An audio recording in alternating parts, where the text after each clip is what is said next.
Hey, what's up, everybody? Video 44 coming at you with another video. All right, so game 3, Golden State Warriors, Dallas Mavericks. Series heads back to Dallas.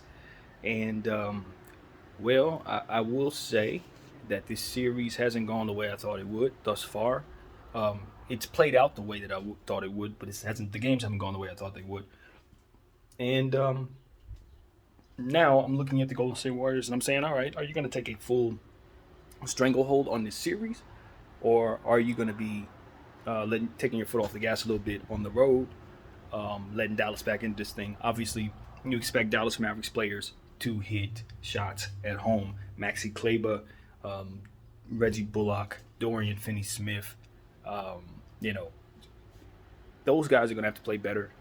Davis Bertans. You want to see more out of the bench from the Dallas Mavericks, particularly at home now. The series is headed back their way. They should be more comfortable there.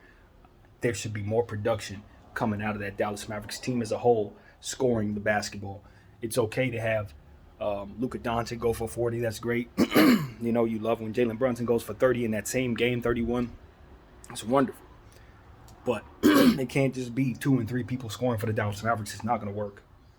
You must have more balanced scoring on that squad. And if they don't find it, it's a wrap. Spencer Dinwiddie. Excuse me, so very important. And they cannot get away with him having bad games. He's been wildly inconsistent, mostly bad. This has to stop. He's got to play better tonight, and he's going to have to carry forth for the rest of the series playing well. Every game that he's not playing well in, the Dallas Mavericks are most definitely favored to lose.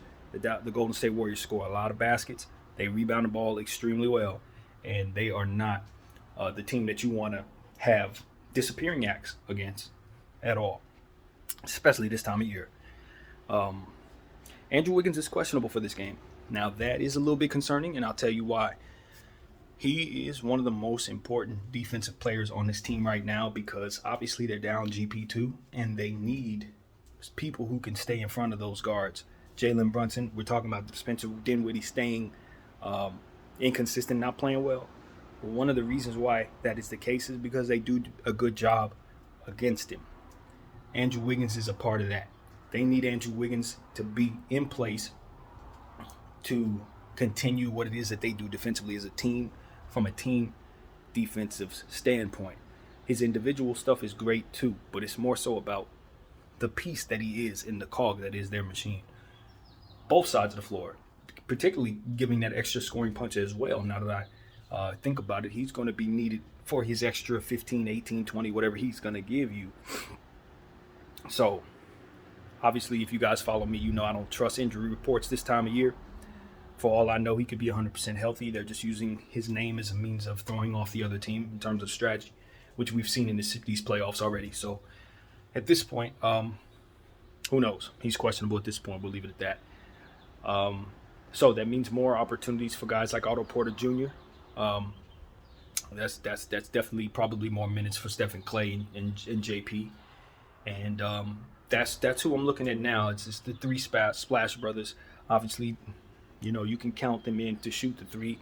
Obviously, that's an understatement. I think what I'm trying to say is you can pencil them in for being heavy from behind the arc. It's going to be a lot of shots taken, but I think the Golden State Warriors have a really good balance going on from behind the arc to where they're not attempting too many of them. You look at the attempts, and they only had like 28 of them, which is pretty good. And you consider that they shot 50%. That is very good. So, the Dallas Mavericks shot very well from behind the arc as well, but they didn't mix it up and get it in the paint a little more. The Dallas Mavericks basically doubled their points in the paint total while matching their three-point percentage. And when you have situations like that, given the amount of shots attempts that the Golden State Warriors attempt from behind the arc, that's not a good thing. That's a very bad thing. That means you've given up a lot of points. Your defense was not effective. You need to guard the perimeter better. And so do the Golden State Warriors. They both teams need to pay special attention to what's going on behind the arc from the defensive standpoint. Both teams obviously shot very well from behind the arc, so clearly the information tells you what you need to know. As we've said, of course, 62 points in the paint for the Golden State Warriors. Dallas Mavericks have size issues in this series, Kevon Looney has been a nightmare as we expected he would be. It's one of those situations where he's a trump card in this series. If they continue to play him heavy minutes and he's doing basically what he's functioned to do, which is rebound and putbacks and stuff like that, play defense, that I don't see an answer for, to be honest with you. They don't have an answer for the bigs of the Golden State Warriors, and I say they as in Dallas. I look at the bigs that they have, and their best defense to me is drawing fouls with Luka Doncic and Jalen Brunson, who will continue to put pressure on the rim, and of course, trying their very best with the guys that they have, Dorian Finney-Smith, Bullock, Kleba, playing defense that way on the perimeter. That should be their best move in terms of defense. I don't know that they really have a whole lot for anyone who would go into the paint and score, say, like Bam did in the last game in the other series. I don't think that the Dallas Mavericks really have an answer for that. And that was why I thought Ayton should have been more important in the previous series, because I just didn't see an answer for him. And so if they continue to get the ball to Kevon Looney, if he continues to have 20 and 10 games, this series is going to end. Simple as that. It's going to end quickly. The Dallas Mavericks are going to have to find a solution there, and I don't really know if they have it. I really don't. Dorian Finney-Smith has too many different things that he needs to do to be preoccupied with somebody who's so much bigger than him anyway. Dorian is a long player, a strong defensive player, but he don't have enough in his back pocket to be dealing with Kevon, man. He really doesn't, especially a healthy, well-rested all season long Kevon. This is almost like, when you have a situation where a player is really, really good, and you don't use him all year long, and then you could pull him out in the playoffs, and he's conditioned like he's ready to make an all-star team, and you ain't even used him. What does that mean? That means his legs are fresher than everyone else playing. So you couple that. Now, mind you, we're talking about someone who's one of the Iron Men in this league, though it's not well known. Kevon Looney don't be missing no games. Now, granted, a lot of that has to do with the fact that he hardly ever plays. So it keeps him fresh. It helps, but he don't miss games. This is one of the main Iron Men in the league. So you're already dealing with an Iron Man with fresh legs. Good luck. Now he can go for 48 minutes every single night, in theory, and give you the same production he's giving you right now. And what makes it even worse when dealing with this particular guy is that he was a guard when he was a kid. Yeah, this guy used to play point guard. So he has a pass mentality, sort of like Draymond in some ways. He can make the right pass. He can make the play necessary to assure that the team has the best look in the possession he's involved in. I've seen him make the right pass more than once in these playoffs. So when you consider that he's been playing with Draymond Green his whole career, you consider that he used to be a guard, you consider he's one of the most imposing Iron Men in the league, and you consider the fact that he's literally a glass cleaner, that's his function. Yeah, I don't know what they're going to do with that. I don't see anything that they can do anything with that. In fact, I'm mad at myself for not suggesting that the Golden State Warriors use him sooner in previous series. Obviously they started off this series with him, and he had done great to close out Memphis. So he was on our radar to start this series. But what I'm saying is, this is somebody that should have been starting, and we should have been calling for him to start. Period. I mean, you just look at what he can do. You look at his durability. You just say, man, that is an opportunity that the Golden State Warriors had yet to use. So here we are at the right time. They're using that card, and it's working. It's working. And I think that's going to continue. I do not think it's going to stop. It's not like you're worried about his field goal percentage or something. He's not somebody that's back there shooting jumpers. He's the guy pulling everything off the rim, for which there's nobody down to box him out, and he's the guy putting it back up and getting fouled. And so, good luck. Dwight Powell has to play better, and I don't think they're even using him. At this point, it looks like he's been completely removed from the series so that they can go with the stretch players who happen to be more productive players anyway. So at this point, it's like, all right, their best bet is to make three-point shots and get Kevon off the floor. But they were doing that, and it didn't get him off the floor. Golden State just didn't pull him off the floor anyway. So he's obviously good enough to keep down there during that process. And I just think that he's, like I said, the trump card. He's the trump card. And this is my thing about this game that the Dallas Mavericks just played. You had a lot of things go right for you. Hitting your shots, having leads, stuff like that, turnovers that Golden State tends to do, going in your favor. Jalen Brunson had 31. A lot of stuff went your way. If this was a Phoenix Suns game, you won that game. The way that you played is exactly how you can beat the Suns. But you can't beat Golden State that way. They're going to hit threes. They're not going to fall in love with the three because they get it to 130%. They get it. They are going to attack you on the inside. They're going to put an emphasis on rebounding. And they are going to ultimately keep the pace fast so that you can't keep up if you're the Dallas Mavericks who like to keep it at a half-court setting. I don't like this series for Dallas. Obviously, the way things have gone, and if you watch my theory video, you know that I'm expecting Dallas to win tonight because nothing in the numbers tell us that they should.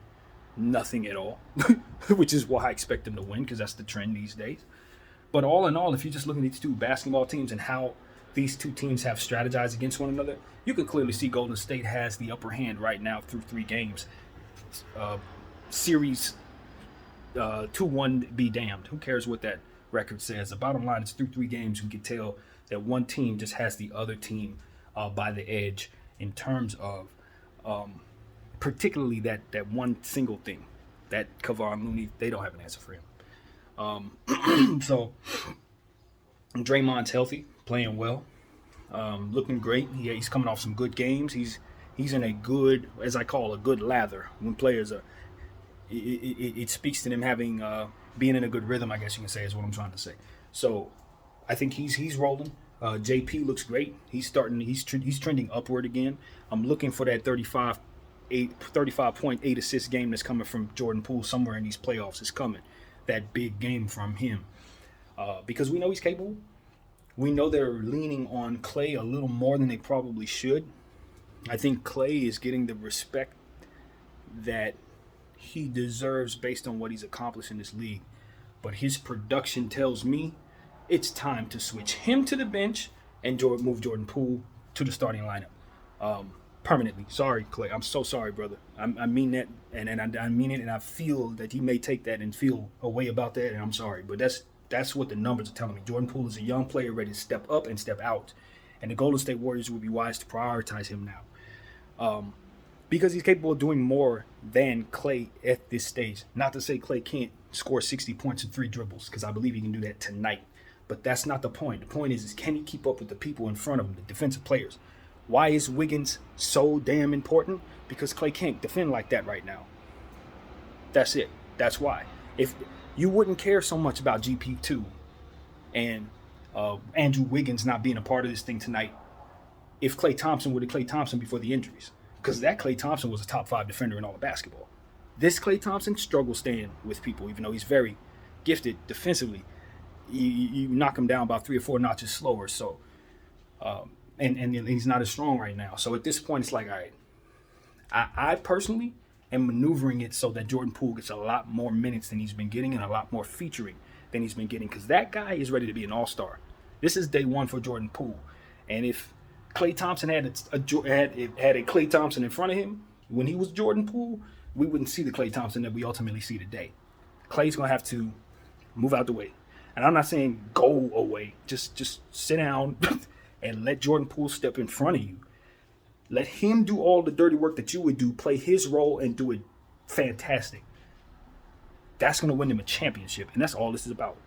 But as long as they continue to feature Klay, let him work his way back into it offensively, kind of do some things defensively, but mostly get blown past, that's a problem. They're going to need to let JP step up and step out. And I'm not trying to cause discourse in any way when I say that. That's just what I see. That young player is ready, man. He's not just saying, no, he's ready. You got to let him do it. Now, defensively, he's going to have to continue to get better and get stronger. But I love his passing game.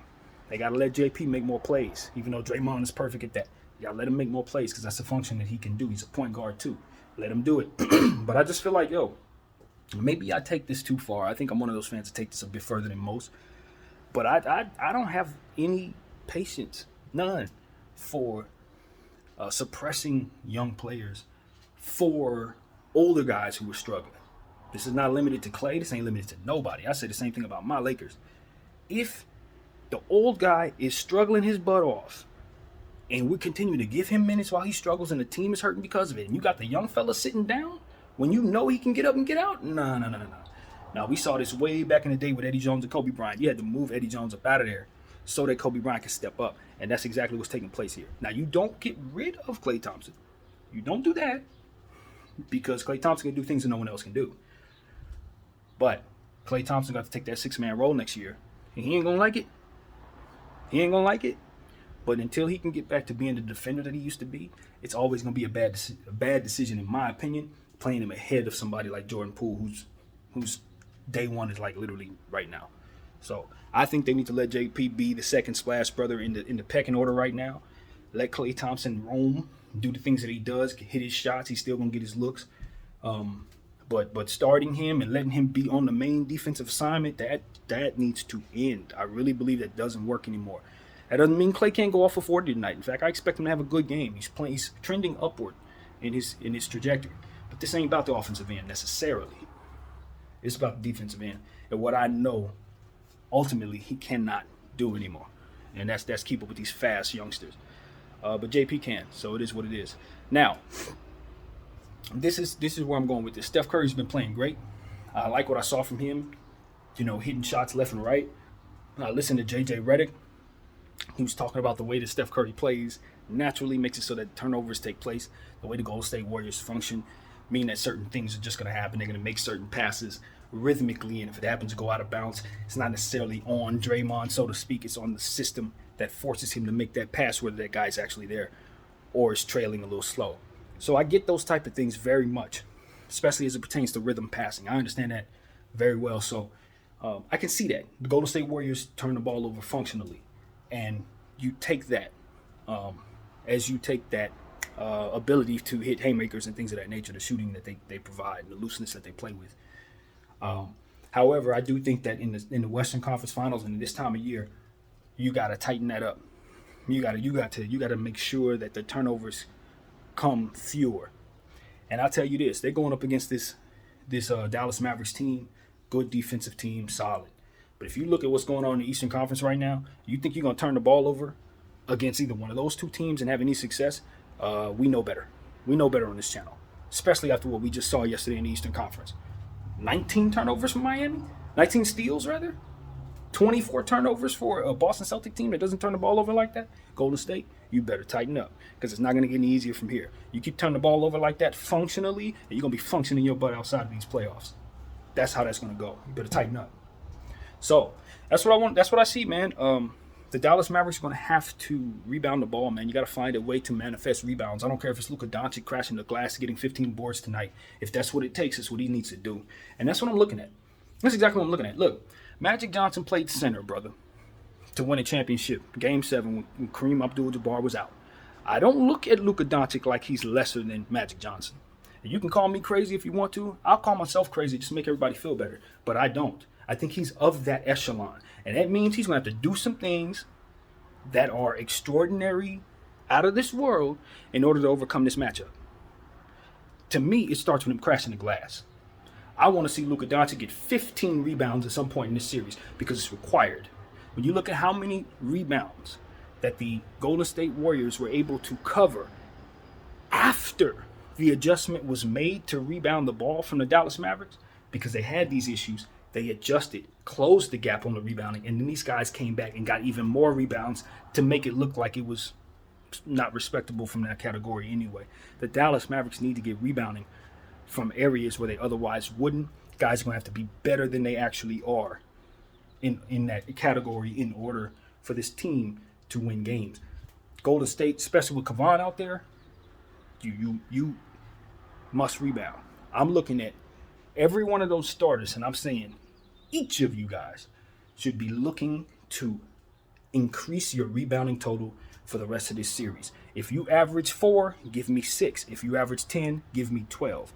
That's what I'm telling you if I'm Jason Kidd. The emphasis on the boards, Reggie Bullock, people like that, crazy, crazy important. Because if you don't crash the glass, Golden State is, and we're going to lose. That's how that goes. That's the only thing the Dallas Mavericks are going to have no answer for. So that means guys must be better, period, in that area. So That's like a huge key, man. And I've been telling you guys that for a couple games now. I don't care how well Dallas shoots. I don't care if they figure out the interior issues. I don't care if they play better defensively. If they can't rebound the ball and find themselves with more possessions, Golden State Warriors is going to outscore them. They're not elite defensively, and if they were, they would still have trouble against this juggernaut of an offensive team. Rebounding the ball is your glory. Steph Curry's getting a lot of rebounds. The man has had 20 rebounds in the last 2 games. 12 in the first game, 8 in the second game. Box him out. Steph Curry is 6'2", 6'3". Box that man out and make sure he's not crashing that glass like that. I'm looking at Luka Doncic. Don't let that man clear that ball off that glass, bro. Nobody on the Dallas Mavericks should let Steph Curry rebound the ball. I don't care if you got to foul that man to keep him from rebounding. Them double-digit rebounding numbers, he's getting 12 and 8. If he makes that 10 tonight, that's another win for them. If he makes that 10 the next night, it's another win for them. Him clearing the ball off the rim needs to stop if you're the Dallas Mavericks. Period. That has to stop right now. All right, so got that out the way. I'm looking for Maxi Kleber and Spencer Dinwiddie once again. I don't think the Dallas Mavericks can win much of anything if they don't get some bench production. Frank Ntilikina, I don't need you shooting threes, brother. I need you to defend, man. That's your game. When you got that ball on the perimeter, you by yourself, let it fly. Otherwise, put it on the floor, bro. Put it on the floor or let it go to somebody else. Don't jack up threes. You got a team full of three-point shooters. You happen to be a non-three-point shooter. Find somebody else. Let's see. Josh Green, I want them to use him in more I don't know what the word would be, but put him in positions to do what it is that he does. Can he shoot? Absolutely not. What is he? A defensive player that can get out in the open court. What are you? A team that doesn't get out in the open court and force turnovers very much. Doesn't get fast breaks. Use him in lineups with Reggie Bullock. Surround him, put him with shooters on the floor, and let him force turnovers, put him in positions to force turnovers and get out in the open court and dunk the ball. That's what Josh Green is, man. That's what he is. They got him out there trying to play three-point shooting basketball with the rest of the team, just like they're doing with Ntilikina when he's on the floor. And I get it, you have a three-point shooting system. But you do have some non-three-point shooting players. Those guys need to be doing other things in the offense to help your team. They can't be shooting threes like the rest of the three-point shooting players on this team. It's just not the way to go. Ntilikina don't need to be shooting no threes. Josh Green don't need to be shooting no threes. All right, so I got that out the way. What else, man? There's so much to talk about in regards to this series. I do really think that the Golden State Warriors ultimately on the glass is the deal, though. That's why I'm picking them to win tonight's game as well. I know Dallas plays a lot better at home. I expect a big game from Luka Doncic, but it's hard to overcome when you do all that they did right, the Dallas Mavericks, and still lose. You find yourself with all of the various things that you were happy about, and it's like, how do you overcome if you can do all of these different things right and still not get the victory? What do you do? If I'm them, I tell myself, you take the game home and you do it again. See if they can play as well at our arena as they did in their own arena, having those same circumstances fall into place. Wiggins not being out there should work in the Dallas Mavericks' favor big time if in fact he isn't there. That means more attacking, driving at the rim for a guy like Jalen Brunson.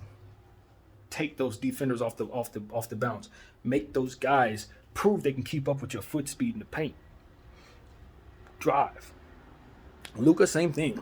Drive, bro. Drive. I know you like to shoot the three, and that three is wet. It's super wet. So I trust Luka Doncic, but I think the recipe for him is to continue to drive and make the refs your friend.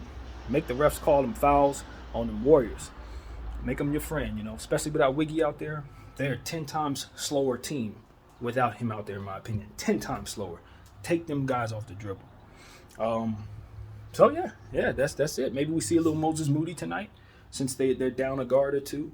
I would like that. I've been calling for the Golden State Warriors to use him. They tend to go with Damian Lee. I've yet to see anything out of Damian Lee that makes me excited about playing him, man. I'm not going to lie to you guys. That situation don't sit right with me, knowing he's a Steph's brother-in-law or something, getting all these minutes above a lottery pick Moses Moody. It don't sit right with me. I'm going to tell y'all the truth. I don't like it. I don't know that he can't play. I ain't seen a whole lot from him. But judging what I've seen, he ain't doing nothing for them to have him out there like that. He ain't. Let's just be real. So that's Golden State business, y'all. I don't know how y'all fans feel about that, but me looking at it from afar, this Laker fan looking at it, that look crazy to me. Anyway, So let that be what it is. I want to see some Jonathan Kuminga. Dang it, y'all not playing him. I get it, but play him. Juan Toscano Anderson. If y'all don't want him, give him to us. Y'all got a whole defensive player that can do a lot of things down there. You just don't have any minutes for him. I ain't mad at nobody. You can't play everybody. Send him to the Lakers. We can use Juan Toscano Anderson. He would literally be our starting power forward. Send him to us. So these are things I got to say, man. That's it.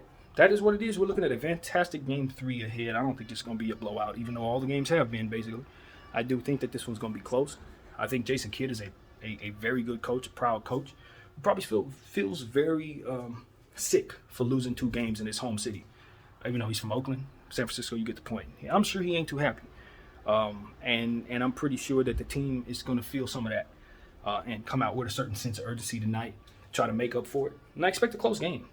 You know, one thing I haven't seen in these playoffs, and correct me if I'm wrong, but I haven't seen an overtime game. Anybody remember the last overtime game you seen in these 2022 playoffs? I don't remember one. Was there one in the Utah Jazz Dallas series? I don't think so. Was there one in the Suns Pelican series? I don't think so. I don't think we've had a single playoff game overtime. Was there one with Brooklyn and Boston maybe? I don't think so. I don't remember any overtime games at all in these playoffs. It's time for an overtime game. Maybe we get one tonight, huh? Maybe that's a nice little bold prediction I could throw out there. We're going to have our first overtime game in these playoffs, or second, because my mind isn't serving me. But I don't remember a single one, to be honest with you. Not a single one. If it has been one, it's only been one. I'll tell you that. So, yeah, maybe we see that tonight. That's something to throw out there.